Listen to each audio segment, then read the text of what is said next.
Hello guys, welcome back to this channel. In today's video, I'm going to show you how you can sell something to Azure to get the Fashion Wave token in Heartopia Winter Frost season.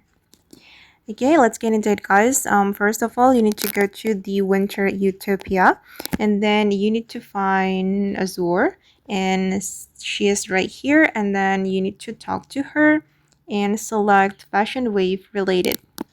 Okay, and go to the sell items menu, and these are the items that we can sell to her to get the tokens. Something that is related with the winter frost season. For example, this one, frost spore butterfly. Okay, and I'm going to choose one of them. I'm going to choose my white radish, and we can click on sell to sell the item to her, and we will get the Fashion Wave token.